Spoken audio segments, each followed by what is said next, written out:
Thank you for joining our Wednesday call every single Wednesday night, 7 p.m. Central Standard Time, where we talk about Medicare and all the different things that are going to help you grow as an agent to become a better Medicare agent and overall just improve your sales. So we do a bunch of different things here where we take training or questions that agents have during the week, and we go into the training aspect of it, as well as new topics that you might not get covered all the time. So with that said, let me go ahead and go into some of our topics for today. So the first thing that I want to start with over here is going to be the stability of rates with our Medicare supplement clients. So that's an incredibly crucial thing. So you guys always have to make sure that when it comes to the Medicare supplements, that we always have those clients understand what happens long-term with these plans. So we know that we love Medicare supplements. We know Medicare supplements are the Cadillac. We know, yeah, John, I see audio on my end, so you should be able to hear me. We know that when it comes to Medicare supplements, that they are the Cadillac, that they're the top of the heap, that they're the best quality plan that you can have on the market, but it's also subjective to each individual situation. So what does that mean, right? So we kind of walk through that. Well, with a Medicare supplement, you don't need to have any referrals. Medicare supplement, there's no prior authorization, right? So there's great things about Medicare supplement plans that unfortunately some other plans do not have. And that's Medicare Advantage, which would be its, I guess, competitor, if you will, right? The other alternative, the other option, which is a replacement to original Medicare, right? You no longer show your original Medicare card. So one thing that we really need to hammer home, and I know I say this a lot, but it's a very important point, is that Medicare supplement rates today are good, but Medicare supplement rates tomorrow are better. So whenever we talk about the stability of rates long-term, and you run into a client that clearly has a smaller insurance company relative to the Goliaths of the industry, the Aetnas, the Humana, the United Healthcares, right? A large pool of people. I have an analogy that I think will help you guys really explain this to clients. So for those of you that have been on a cruise ship or been out on a kayak or a canoe, right? This might be a little bit easier to understand, right? If you ever have been on the ocean and in one of those vessels of sorts, right? So the way that you need to explain it is that down the line, right, prices matter the most. And I'm going to explain it to you guys as agents first, and then I'll explain it in the analogy that we use. Okay. So prices matter the most. Okay. So today, having a great price is important, but tomorrow having a great price is more important. And the way that we determine that is with stability of rates. Okay.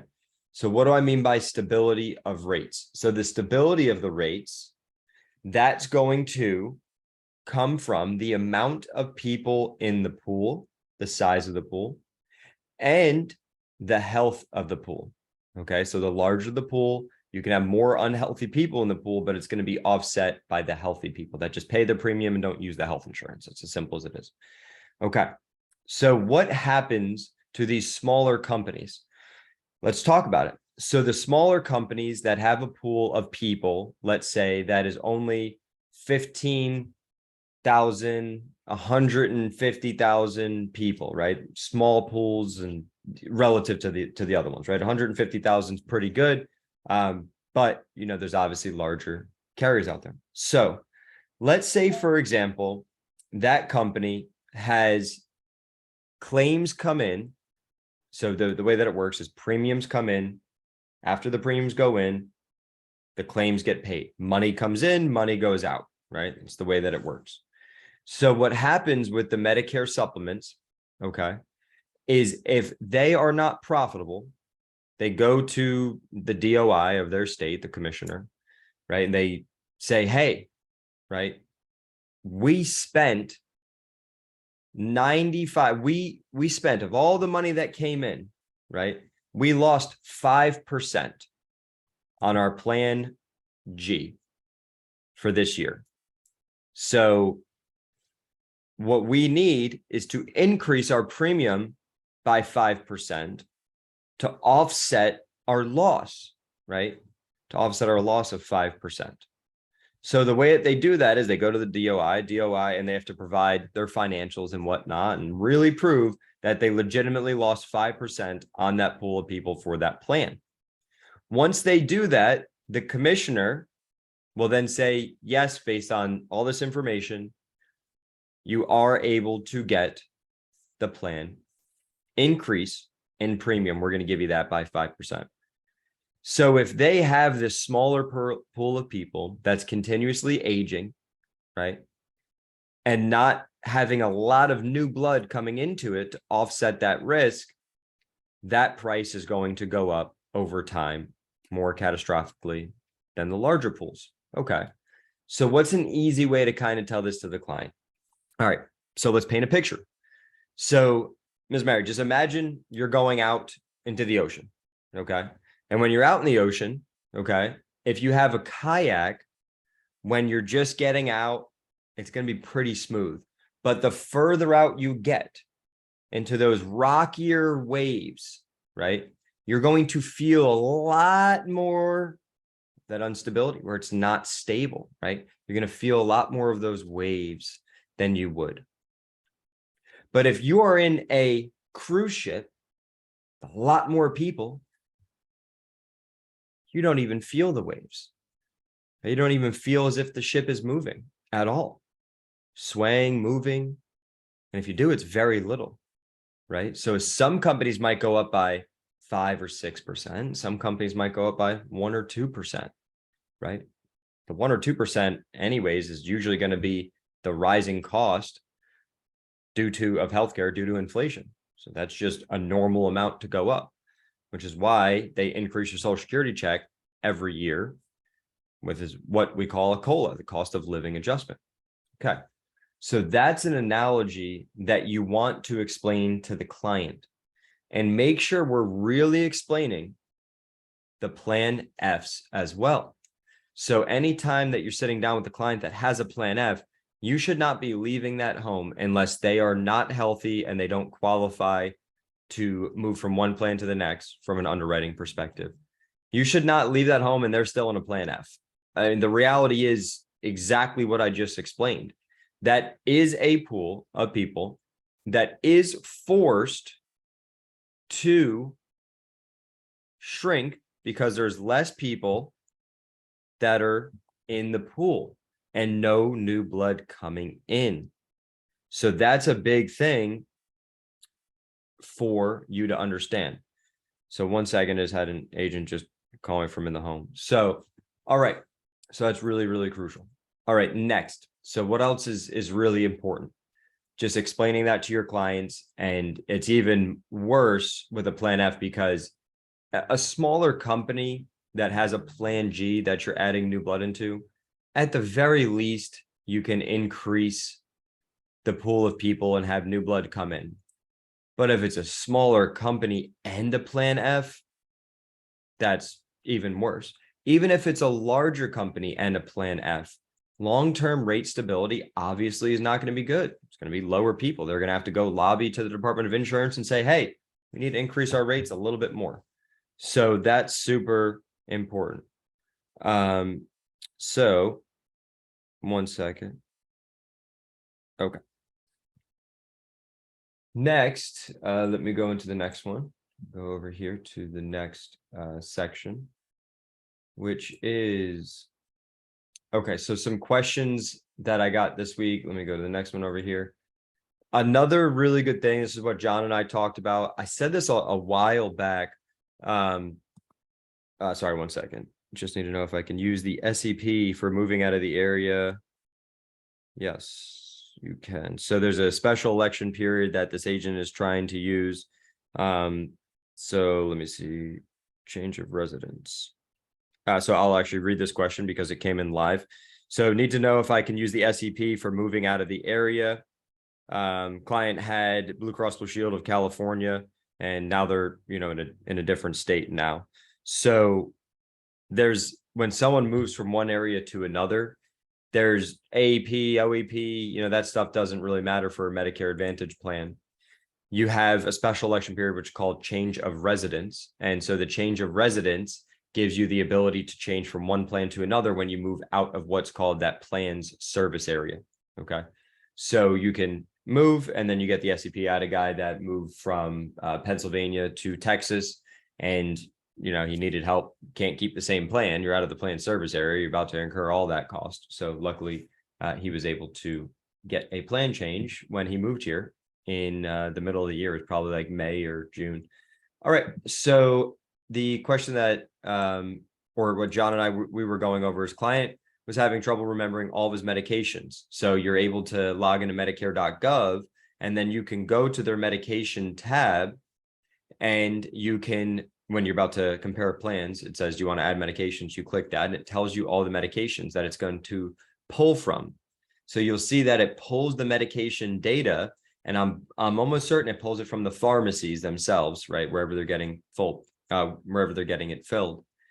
Unless another agent was with the client and they typed it in manually, you'll see that as well. But there's usually like a pop-up, and it tells you how they get the data. I forget how they're doing it now. I mean, I'm sure they changed it, but that's what I saw before. So it tries to give you the most up-to-date data. And then you can look at those prescriptions. And then what you could do is you can type those into Sunfire, and then you can pull it on up. So that's a great way, if a client doesn't remember all their medications, to kind of reverse engineer it and figure out how you can help them. So let me go ahead and see here. Okay, 1 second. All right, next. Yeah, so you can go ahead and do that. Let me just click this link real quick. I know I had one other link that I wanted to pull up for us. Oh, another really good thing is make sure that, yes, you're good. Okay, sorry. Make sure that with GoodRx, you're explaining that to clients and how GoodRx works, because GoodRx is very important for specific drugs. What you'll find a lot is that clients have a drug it may show up in Sunfire, is not on the formulary, or it's expensive. So using something as simple as GoodRx, you can just type in the drug's name and, hey, use it for GoodRx and see how much the cost is. So I had a client, I'm trying to figure out the name of the drug, that was taking a drug here. Let me see what it is. Oh, and I had another really good example actually earlier today for another one that I wanted to show you guys. 1 second. I'm going to pull up this other one real quick too, because I had two really, really good examples of stuff that's important. Okay, so that's one, and then let's go to the other real quick. All right, so I had a client whose drug was very expensive, and the drug cost, go ahead and hit share screen here so y'all can see it, screen 2. Okay, so right over here, this drug was like $900 with a plan that we wanted to go into, because at a Part B premium give back of $75. With all other plans, it was a total of like $400. So literally all of her other drugs we got for free, but for this one, we're just going to Walmart, and she's getting it for $32 now. So she's going to pay $32. So for the whole year, $360 and change, 384, right?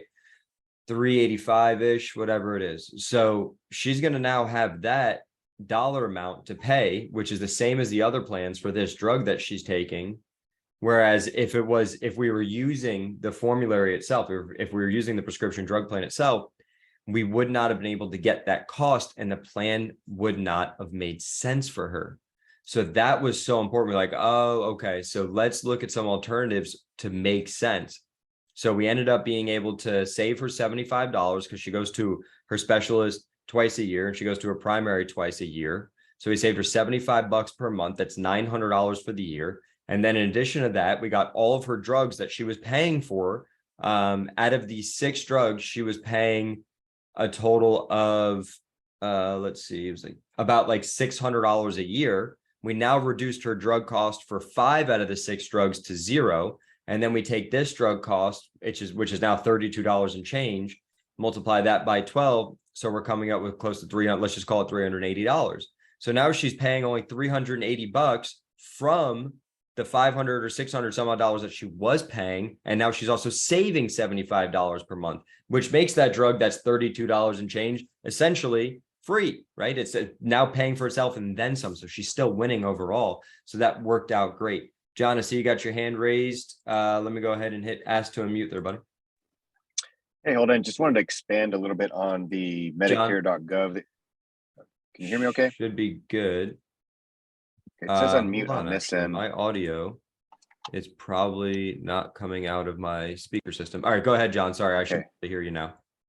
How's the audio working? Gotcha. Yeah, it was just my. All right. So on Medicare.gov, I wanted to expand on that a little bit. When you log in with the client, there's an area where it'll say, who are the doctors, or the medications. Now, for that area that you see at first, that has to be entered in, and so manually, or you have to maybe sync it up with Humana or something along those lines. There's another area where you can download all of the medical history, and inside of that has all of their doctor names, all the medications they've taken, which pharmacies they go to, which pharmacies refill each particular medication. The only trade-off there is that it will say the medication name, but it won't tell you if it's tablet, capsule, or anything like that in terms of this, or strength for that matter. But there's a drug name identifier there. You take that drug name identifier in there, and you can put that into Google along with the drug name, and you'll come back and it'll tell you that identifier is a national code. And then there are websites too where you can find your favorite one, plug in that identifier, and it comes back and tells you exactly what you got. You put that into Sunfire, and then boom, you got the medication. And so there's some niche situations that might come in handy, or maybe they're like, I took a medication, but I can't remember the name of it. Well, then you can dig in and do that stuff. You have to have, of course, anytime you log into Medicare.gov, you have to have client permission, all that kind of stuff. So you need to make sure and do this all compliantly. Yeah, for sure. Of course. No, that's great, because the difference between a highly successful agent and a mediocre agent, or a decent agent, or a struggling agent, is creativity. And that's a big thing, right? I found that many times in my career, the agents that don't, kind of spread their wings after they get the base of the foundation and aren't creative to get sales, and they're not willing to kind of look at exactly what John just said, right? Those little things actually go a very long way. That might be the difference between getting a sale and not getting a sale. That's creativity. So John didn't have an answer for that person's drugs, right? John can't call me because I don't have an answer for that person's drugs. I don't know what drugs they're taking, but together we can at least some brainstorm here. He already knew one technique. So then he took that technique, Medicare.gov, with the client. They were able to log in, look at everything, and see, hey, what the drugs are. And he found a unique identifier right next to the drug. I'm sure it says a code right there. And then boom, there you have it. Now he's got the answer to his questions and was able to solve that problem. So that's what I've always found to be a very key successful trait of agents that are out in the field and that are selling, and they are successful and more successful than others, is they're finding those little things that make a big difference in order to do whatever it takes to get sales. Okay, so let's go to next here. Let me go ahead and do this again. 1 second. All right, so now let's go to the next one. If you guys have questions too during this, just let me know and we will for sure go over those. 1 second. All right, so let's go to the next one. All right, so one thing I want to see. Okay, so y'all should be able to see this. Share screen too. Okay, so one thing that I want to show you guys here is this is just an example earlier today that we ran into, where the drug cost just looked crazy. And it was like, what the heck? This is now $37, $143, $268. And then if you read here, it doesn't say not on formulary. That's not the reason why the drug cost is that high. The reason why the drug cost is that high is, if you look right here, it says out of network pharmacy. So sometimes it's not that the drug isn't covered, but it can be that the pharmacy is out of network, right? And another thing that I found as well is sometimes clients don't want to do mail order. You and I know that tier 1 and tier 2 drugs with most Advantage plans, pretty much all of them, most of them are $0 co-payments through the mail. And with Humana for their D-SNP, they don't pay a dime for any drug, no drugs at all with their D-SNP. That's amazing. So for this, when you're looking at it, keep that in mind as well, is, hey, you know what? We have to find a pharmacy that's a network. Well, what pharmacy is a network? The major pharmacies, the biggest pharmacies. If you're looking at Target's pharmacy, you're looking at CVS, you're looking at Kroger, you're looking at Walmart, you're looking at Walgreens, you're looking at all those ones. Those are the ones that are for sure going to be in network with those major companies. So out of network pharmacies can result in a client being very unhappy with you as an agent by not doing the right thing because you just don't ask them their pharmacy or where they get their drugs from, whatever it might be. So that is an incredibly important thing as well. Okay, so another thing that I have to touch on this every single week because it's so important. I mean, realistically, guys, there's only 3 weeks left of AEP. So if you have a goal of writing 100 applications and you're right now at 60 applications, just take that 40 and divide it by 3, right? That's 13 apps a week is what you need at a minimum in order to be successful. And keep in mind too, if you have carrier co-op money that we're paying 50% of the lead bill, okay, there's obviously standards that you have to hit. It has to be a 20% closing ratio on the total amount of leads to qualify for that, because we're more than likely going to get OEP money as well coming on in. So that's important. So that's very important for us to know. And OEP is open enrollment period, nothing to do with Medicare supplements. Open enrollment period for Medicare Advantage plans, January 1st through March 31st. What that means is that clients can make one change from one Medicare Advantage plan to another, as long as they currently have an MA plan, MA or MAPD, they can make a change. Okay.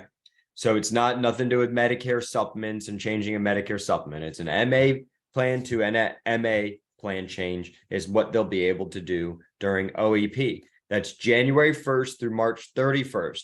So a lot of times what the government found was people were getting ripped off and they're scammed and whatever it is.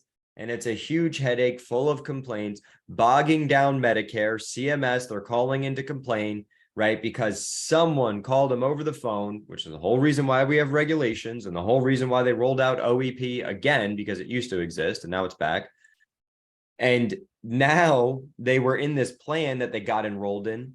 And unfortunately, they had to stick with it for the whole year because they didn't qualify for any special enrollments, right? Or they just didn't have an agent that knows the different ways to enroll a client during a year, because the client just thinks, oh, I can't change until AAP's up, which is not always necessarily true. So with that said, one thing that's very important is to know what OEP is and how during OEP, open enrollment period, we should get some more money. So I want you to really understand how incredibly important that is going to be for us through OEP to make sure that you can get funding for that. I don't know the dollar amount. They base the dollar amount on how many applications we have written total throughout the entire year.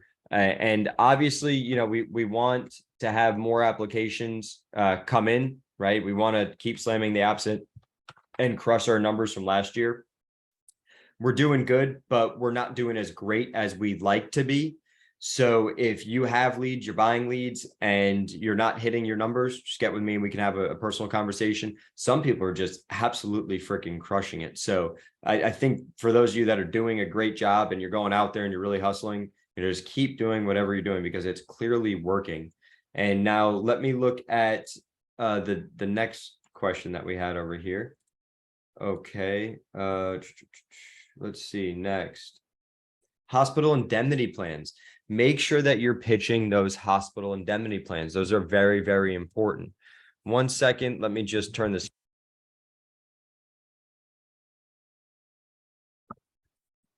Sorry, I had the heater on in my office and it was crazy hot. All right, so for Okay, so let me answer this question before I go into this. So Mark said, do the carriers pay a lump sum deposit for OEP business? I'm not sure what you mean by that question, but throughout the OEP, once AEP is the only time where they accumulate commissions and they pay you at a later date. Other than that, you're getting paid generally on a weekly basis by most companies. So Humana, you'll get a commission state generated. I think it's every Thursday. So, well, I'll tell you right now, actually. So Humana commission statements come the 3rd, 10th, 17th, 24th, 1st, 8th. Yeah, so it comes every Thursday. So you'll have a commission statement come every Thursday, once a week for Humana, as long as you're generating revenue. And same thing for WellCare, I believe, or for uplines at least. And then for United Healthcare, you should get paid at least once a week as well. Sometimes they can pay you twice a week. You'll have your health assessments would come in at a different time. So outside of AEP, you get paid pretty much weekly by those carriers. So if you're talking about like, hey, do they accumulate and then pay after OEP ends? The answer is no. They pay as you're going. So, which is a great thing, right? So that increases our cash flow. All right. So let's see. Hospital indemnity plans. All right. So for hospital indemnity plans, that's a very, very important thing that you guys have to be pitching. So if you are confused with hospital indemnity plans, on my website, all you can do there is you can watch that video. I have a training for it. I've done about 3 different training calls on my YouTube channel. So if you're not subscribed to that, go ahead and subscribe. So let me go ahead and pull that all up for us. So let me do that. I'm going to pull us all on up and let me share screen so you guys can see it as soon as I get it. Don't know why this is in YouTube Shorts. Okay, so 1 second. I'm going to go to share screen here. I just need to get to my YouTube channel so that way you guys can see it, your videos. Okay, YouTube creator channel. And so the actual website, 1 second, or when you type it in, here you go. Okay, so let's go to share screen. Okay, share screen 2, boom. All right, so as far as it goes when it comes to the hospital indemnity plan. So what is a hospital indemnity plan? A hospital indemnity plan is something that picks up the cost that their plan charges them in terms of co-payments or co-insurance. So what is that going to be? That's going to pay it. Think of it this way. It indemnifies them from the cost. Hospital indemnity indemnifies them from the cost. They're not responsible for it. Obviously, they're responsible for it, but they're going to get a check that indemnifies them from paying it. So as far as it goes, $300 per day for 5 days is what their plan co-payment is for inpatient hospitalization. That's $300 per day times 5 days. That is $1,500. Let's say it's an extra $300 for taking an ambulance. Right now, that is all I need you to know. Just those. What does it cost for inpatient hospitalization for the client, which is all the way at the bottom of Sunfire? If I can pull up a tab here, Control C, Sunfire. Okay, that's not working. Sunfire, boom. And while I'll do that, I'll explain this a little bit more as well. So with that said, let's scroll all the way down to the bottom here. So all that I need you to know for the rest of AEP, just to keep it simple, what's the old saying in sales? Keep it simple, stupid, is I need you, let's start at the top. Okay, you just scroll down and I need you to write this number down. Ambulance services, $245. Perfect. $245. Then I need you to scroll down all the way to the bottom, right? Right here where it says inpatient care, right beneath vision services, inpatient hospital care, $335 per day for 6 days. That's it. I want to make this sale simple for you. We can get into the complexities of it, but keep it simple, stupid. Let's make it very easy to sell for the rest of AEP. Hey, it's $335 times 6. Your bill, if you go into the hospital for 6 days, is $2,010. If you fall, break your hip, and you have to take an ambulance there because Lord knows you ain't driving, that is $2,255. Okay. That's what the cost is. All right. So that's what our cost is. What is it? GTL.glink, agent login. Let's try that. Okay. So here, I'll find it. Oops. I'll find that while we go back to our other channel here. Bingo. Okay. So let's go back here. Here we go. So that's all that I need you to know is the total cost for their ambulance and their inpatient hospitalization. That's it. So I just need you to be telling them, hey, this is what it costs. I need you to write it down. And then after you write it down, I need you just to run a quote. On here, it says it. If I can click this, it says it right on the home screen right here. Ages 64 and a half to ages 68. There's no underwriting. This policy is guaranteed to get approved. Okay. That's a huge thing for our clients. So now that I'm logged in, I go to the top right here, quote and submit. And I just click that. I'll pre-populate it. Male, born in, that says 62. Let's go with a client that was, that's born in, the lady I just did today, 44. All right. There you go. So now let's go ahead and let's go next over here. This one's obviously going to be underwritten. Advantage plus Elite. That's the name of the product. That's right. So it's the first drop down, Advantage plus Elite. I select the number of days. 6 days is it? And then it's $335 per day. So I'm going to do $340. And then the ambulance rider, as soon as that loads. Okay. Then the ambulance rider we're going to go with next. Was $245 for the ambulance cost. So I'm going to go $250. And then after that loads, then what we do, there we are. Then what we do is we get our total cost right here, $44.53, 44.53. Okay, now we got 44.53. I take that and I divide that, or I take the number that it costs for their inpatient hospitalization. Right here, $335 per day times 6 days plus the ambulance, $2,255. And I divide that by their monthly premium, which is $44 and change. So then I write it down and say, hey, this will take you 50 months. 50 months. If you use this one time and you get that check for $2,250, it pays for itself for 50 months. 50. Pays for itself for 50 months. Take that 50 months, divide that by 12. The plan's now paid for itself for close to 4.5 years. Close to 4.5 years. If you use it once in 4.5 years, the plan is worth it. And I hope you don't have to use it. But you would probably agree that you'd rather pay this small premium on a monthly basis. That's a fixed rate. Actually, the only thing they've ever done with their rates from GTL since they've rolled out this product has been lowering them. That's the only thing they've ever done. They've never increased them. Okay, so it's essentially a fixed rate, but they've lowered it. So it's not necessarily fixed. It did go down. So with that said, if I don't want you to use it, but just like car insurance, right? You never know you need it till you need it. And then you're upset if you don't have it. So it's better to have it and get paid a check for $2,255 than be liable for the $2,255, right? Wouldn't you agree? Generally, they're in agreement. And then you could sell them that as well. So that gives you another at bat. Okay, now that is our hospital indemnity.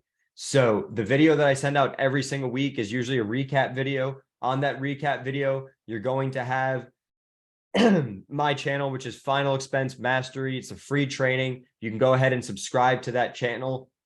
There's tons and tons and tons of different videos on here that we have for you guys. So make sure that you're subscribing to that channel so you can watch all this content. On my website, if you go to it, we have the hospital indemnity explained, which is right underneath the Medicare parts and programs section. So just watch that and you'll learn a lot more. But to keep it really easy for the sales process, right? That's all you need to know for hospital indemnities. That's all I need you to do is quote. Now, can you learn, educate yourself more? Can you watch the video? Can you watch the prior calls that I've done? Absolutely. You can definitely do that. So that is the key things that I have so far. Let me see if I have anything else. And while I'm doing this, while I'm looking to see if I have anything else, who here has some questions? Anybody, anybody, anybody? No, you're all shy. Okay. Well, with that said, I appreciate everyone. And if you guys have any questions, you need anything, just let me know. I'm here. We're always rolling. We'll be talking soon. I appreciate you and thank you for joining the call, and I'll be seeing y'all next week.